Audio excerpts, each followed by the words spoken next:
Food sih dia benar-benar nunda penyesuaian sampai Desember, jadi tidak ada yang di Depak. Dan ternyata ya karena nggak ada perubahan ya, makanya tanggal 21 indeks kita nih harga 6.500 ISG itu 6.500, naik berapa ini? Naik 0,7%.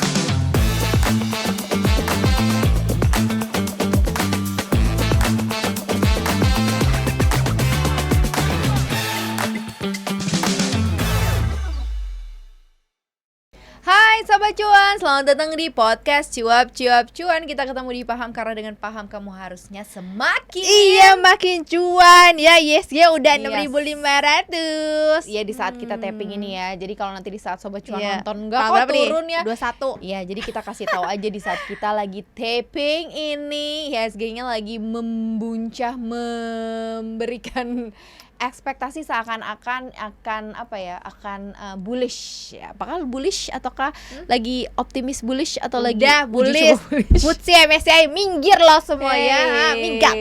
Karena emang kita dihadapkan lagi dengan agenda-agenda asing ya. Seperti biasa. Ada FTSE rebalancing, saham yang akan cuan gimana, ini balik lagi. Ini adalah agenda asing ya, FTSE rebalancing gitu. Tapi bukan yang enggak ngefek ya, bukan kecil ya. Cuman ya si FTSE ini gak ngefek, tapi kan kadang-kadang lu kayak nggak tahu sekarang aja kayak sensitif banget gitu terhadap asing. psikologisnya ya, investor berarti ya. Ini karena sekarang itu kebanyakan investor retail ya, yang kalau turun dikit udah langsung panik jual. Jadi bikin pasar tuh ambruk gitu. Makanya ya sebagai investor itu ya, kalian tuh harus punya psikologis market yang bagus. Makanya selalu dengarlah ceramah-ceramahku di dalam grup komunitas ya. Oh, jadi yang belum gabung langsung aja gabung ya. Gabungnya yang berbayar dong ya. Oke, sekarang kita coba lihat aja. Ya karena tadi kan kita bicara soal psikologis ya. Soalnya kadang-kadang marketnya kan uncertainty. Nanti kalau nggak waspada, taunya takutnya merosot lagi. Nah sekarang kita lihat sizingnya si FTSE dulu nih. Kan tadi gue udah mention ini kecil. Jadi seberapa ngefek nantinya gitu.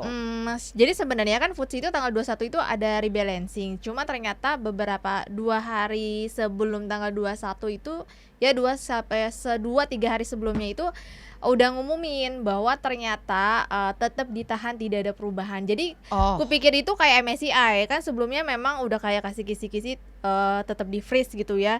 Tapi ternyata rebalancingnya ada saham yang di Depak. Kan ada 2 emiten tuh yang di Depak ya. Ada si C, ada si G gitu ya. Cari aja tuh sendiri ya. Ya nggak boleh sebut nama gitu. Iya, takut sensitif gitu ya. Cuman ternyata kalau FTSE dia benar-benar nunda penyesuaian sampai Desember. Jadi tidak ada yang di Depak. Dan ternyata ya karena nggak ada perubahan ya, makanya tanggal 21 indeks kita nih harga 6.500 ISG itu 6.500, naik berapa ini? Naik 0,7% ya. Makanya BCA, BRI, Mandiri semua ura-ura ya hari ini ya. On top ya. Tapi kalau FTSE ini memang bukannya untuk yang lapis market 2, cap, iya, market cap kecil-kecil kan gitu. Iya, tapi banyak. Tapi ya emang dominasinya gitu, karena kan emang yang big cap kan lebih sedikit terhitung lah, pakai jari lah yang big caps ya. Nah kalau yang small caps ini atau yang second liner ini, berarti kalau gitu selamat dari FTSE berarti potensinya kayak gimana? Jadi kan sebenarnya kemarin tuh FTSE sempat ngomong kalau yang masuk HSC kan akan dihapus, tapi ternyata ya nggak jadi karena memang nggak ada perubahan. Jadi menurutku harusnya nggak akan ada yang ngaruh, karena kan kemarin juga beberapa udah ada yang keluar ya, kayak DSSA, NCKL, DAS itu kan sama Goto itu kan udah dikeluarin sama FTSE sebelumnya di bulan Juni ya.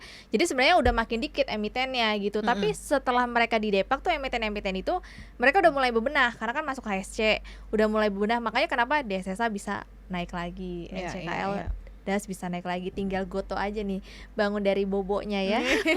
Tenang, diam-diam Goto tiba-tiba melejit ya. Tapi sebenarnya kan ada peraturan juga dari pemerintah, kayak baru-baru ini bakal ngelepas saham yang 50 juga bisa ditransaksikan ya. Oh iya.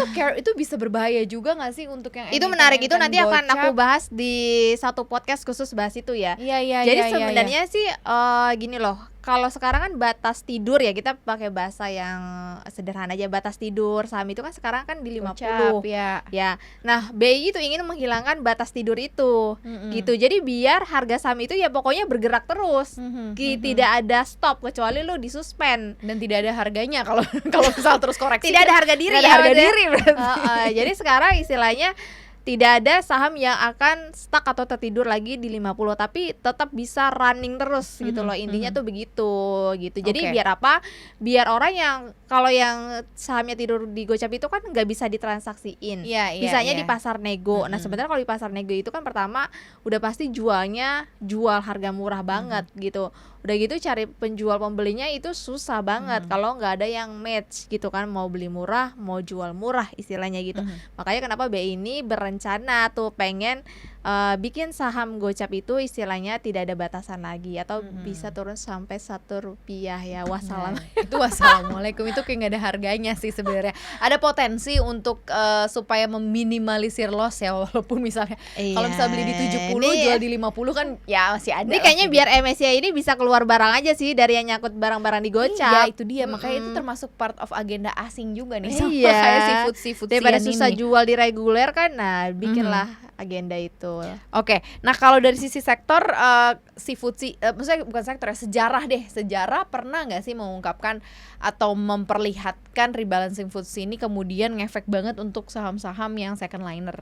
Oh, yang kemarin yang waktu di bulan Juni itu. Oh, oke. Karena kan gede-gede ya, itu kan ada DSSA, Goto, NCKL, DAS, HIL, MLIA, DOIT, CNMA. Nah, yang lumayan gede kan kemarin itu kan DSSA. Jadi cukup ngaruh banget. Kalian bisa cek aja DSSA itu dari harga berapa sampai terjun ke 700, sempat 400 malah.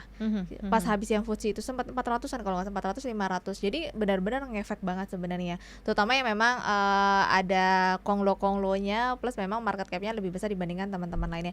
Cuman memang kalau kita ngomong dibandingkan dengan MSCI ya tidak sebesar itu, tapi tetap ada efeknya juga gitu ke market. No, oke. Berarti ya sebenarnya positioningnya sekarang karena memang sudah diputuskan tidak ada Perubahan. berarti lumayan cukup Iya, makanya aman hijau lah ya. hari ini marketnya tetap hijau. Tapi udah 6.500 ini berarti memang potensial untuk menguat lagi besar ya? Nah, teman-teman kalau lihat podcast aku yang sebelumnya, yang aku tuh ada bahas yang pattern VCP gitu ya, volatile contraction pattern. Nah, kita tuh sebenarnya sekarang ini ya, ini kan udah tembus 5. Aku bilang kan kemarin kalau indeks kita tembus di atas 6.400.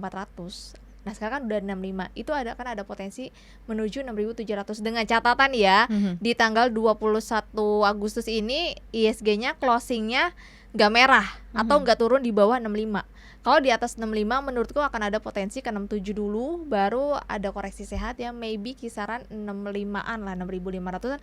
Habis itu menurutku tinggal terbang, karena sentimen buat apa istilahnya yang bikin market ambruk itu menurut aku udah sangat kecil. Karena apa? Teman-teman bisa cek tanggal 21 Agustus ini rupiah udah 17.600 loh. Iya, betul. Cepet betul, ya. Betul. Kemarin kayak baru mulai 17.9, sekarang udah 17.600.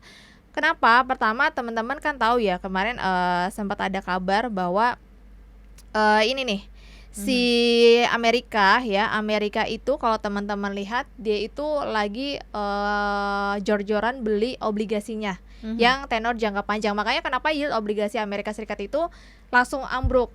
Jadi yield obligasinya ambruk, kemudian dolarnya juga ambruk. Nah, itu kan sentimennya yang bikin harga emas tuh kemarin naik kenceng sampai 4.500.